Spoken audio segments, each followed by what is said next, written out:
Assalamualaikum warahmatullahi wabarakatuh. Selamat pagi para sobat tani. Kali ini BPP Ngawi berada di Desa Mangunharjo.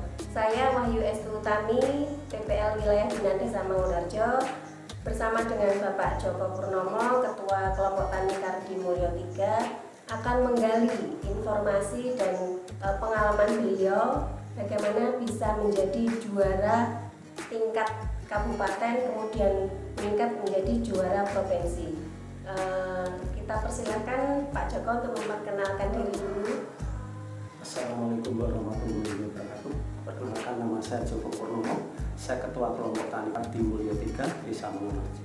Saya akan menceritakan sedikit pengalaman tentang bagaimana menjadi juara kabupaten dan menjadi juara tingkat provinsi. Yang pertama, di Kelompok Tani Kardi Mulyo 3 itu pada tahun 2017 itu booming kedelai. Kedelai di Kardi Mulyo 3 itu lebih dari separuh baku tanah itu tanah lahan garapan itu kedelai.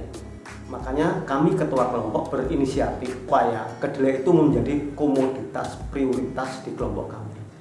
Maka dari itu kami kembangkan, kami bermitra dengan pembibitan yaitu UD Santoso yang ada di Ngawi. Itu dia mempunyai akses ke seluruh Indonesia, maka kami mendekati UD Santoso untuk bagaimana saya membuatkan bibit FS atau bibit untuk menjadi bibit kedelai. Kami diterima welcome dengan UD Santoso. Terus pada saat itu PPL pembina kami tahu bahwa kelompok tani kami ada budidaya kedelai. Akhirnya dilirik oleh petugas, dilaporkan ke dinas, akhirnya kami diajukan ke tingkat kabupaten. Jadilah kami juara pertama. Dari kabupaten ada analisa, ada penelitian, ada cek di lapangan oleh petugas-petugas pertanian Kabupaten Ngawi. Di situ kami layak diajukan menjadi tingkat provinsi. Maka kami diajukanlah ke tingkat provinsi. Untuk tingkat provinsi ada penilaian khusus. 1.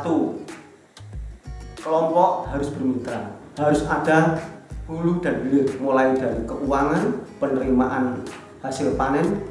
Pada saat itu kami bermitra dengan PT Petrokimia Gresik melalui biaya CSR-nya. Kami dibiayai 200 juta saat itu untuk membeli hasil kedelai yang tidak tertampung oleh pemberi bibit. Saat itu kan kami dengan harga tinggi itu karena kami bermitra dengan PT UD Santoso tersebut. Berarti kemitraan tidak hanya satu ya Pak? Tidak.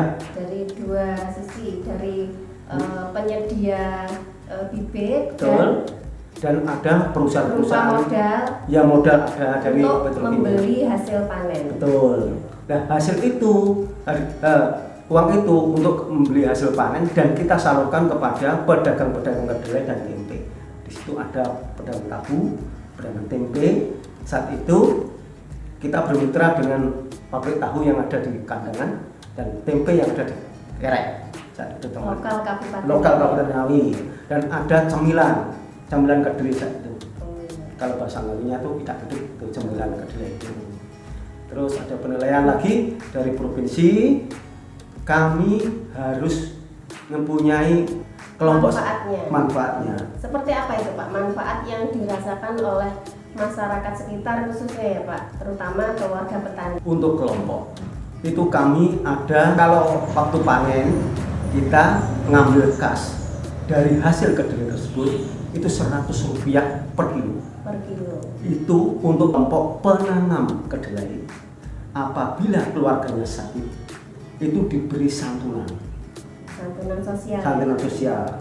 Satu. Yang kedua, untuk lingkungan kelompok itu kalau ada lampu jalan maupun tanah buruk yang perlu diuruk, jalan yang perlu dibenahi berdasarkan kemampuan kelompok, itu disepakati bersama dari uang hasil kedelai tersebut. Dari kas. Betul. Yang ketiga, dari unsur Karang Taruna. Karang Taruna, anak-anak petani ataupun petani-petani milenial yang punya kegiatan di Karang Taruna dan dia membutuhkan alat berupa turnet ataupun bola voli, kita belikan dari hasil kedelai tersebut. Jadi Yang terakhir tadi ke net dan bola voli berarti ke arah ke olahraga Olahraga, ya? betul. Berarti kita sudah tahu para sobat tani bahwa kelompok Abdi Mulyo 3 banyak sekali kegiatan yang bermanfaat terutama untuk masyarakat sekitar dan keluarga tani. Satu lagi Pak, mungkin ada tips dan trik untuk bisa menjadi juara. Begini, untuk trik menjadi juara bagi kami itu sebenarnya tidak terlalu muluk bagi kami. Sebenarnya pada saat itu harapan kami bukan juaranya. Harapan kami saya ingin mengangkat petani-petani kelompok kami itu menjadi lebih sejahtera, bukan karena juaranya. Benar. Juara itu adalah bonus bagi saya. Kalau kelompok tani saya itu sudah dari bidang kedelai itu sudah mumpuni atau bisa menambah income per kapitanya petani tersebut, saya berterima kasih. Berarti saya jadi ketua kelompok itu merasa berguna bagi mereka tersebut. Nah, untuk triknya itu atau itu penilaian dari provinsi saya kurang tahu. Yang jelas itu begini, saya bekerja sesuai dengan relnya, aturannya seperti apa kita ikuti. Misalkan kita dengan bekerja sama dengan UD Santoso tersebut, kita ikuti alurnya. Nah, kita musyawarahkan di kelompok. Nah, Semua anggota betul tahu, ya? tahu. Di sini bagi semua penanam kedelai itu lebih dari separuh kelompok kami yang menanam kedelai saat itu. Akhirnya kita ngomong-ngomong disepakati bersama aturannya seperti ini. Itu berdasarkan kesepakatan kelompok. Agar proyek itu berjalan atau budaya berjalan itu harus ada kerjasama kelompok dan disepakati bersama, dilakukan bersama. Nah, terus di situ kelompok usul nanti seperti ini kita tulis. Akhirnya kita laksanakan. Terus kita laporkan pada saat ada pemeriksaan monitoring dari provinsi. Betul. Terus saat itu ditanyakan, nah sudah terjawab semuanya karena apa? Sebelumnya sudah dimusyawarahkan. Jadi apa yang kami musyawarahkan itu apa saja yang ditanya dari provinsi. Mengapa? Kebetulan saja atau memang seperti itu prosesnya? Saya nggak tahu. Yang ditanya itu ada semuanya memang ya. Memang benar-benar. Iya, dilaksanakan. Jadi apa adanya ya Pak, Betul. mengalir apa adanya. Mengalir apa adanya. Kami tidak buat-buat. Nah, seperti itu Bu, untuk penilaian-penilaian dari provinsi. Yang jelas saya kurang tahu. Yang katanya dari provinsi itu hanya beri kata kunci satu, Pak, seluruh Jawa Timur tidak ada kelompok tani yang bermitra dengan Petrokimia Gresik melalui CSR-nya. Nah, itu saja, itu kuncinya. Itu yang memenangkan Bapak itu karena Bapak bermitra dengan CSR-nya Gresik. CSR-nya Petro. Ya, CSR-nya Petro. Itu Bu.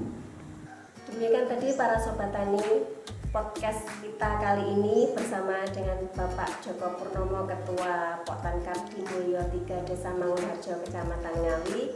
Semoga bermanfaat dan memberi motivasi bagi para sobat tani. Mari kita sukseskan pertanian ramah lingkungan berkelanjutan, maju, mandiri, modern.